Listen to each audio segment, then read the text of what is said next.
Today, we're going to talk about affordability. How much home can you afford?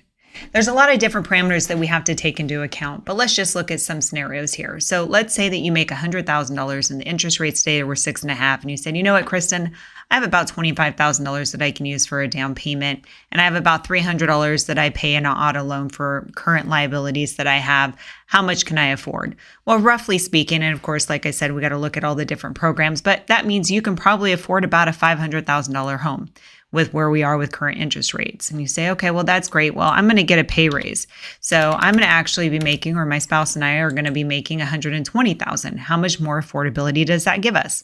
Well, now you can afford potentially up to $630,000.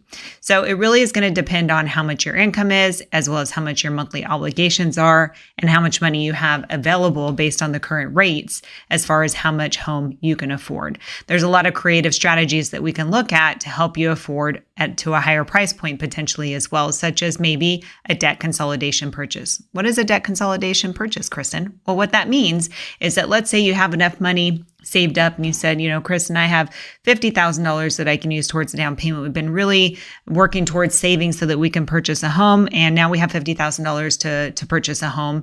But let's say that you have a $25,000 auto loan that is a $600 monthly payment. Well, we divert some of the funds that you saved for the home purchase, pay off that $25,000 auto loan, use the rest of it so that you can afford to purchase a home today with where the payment's going to be and that it fits in your budget.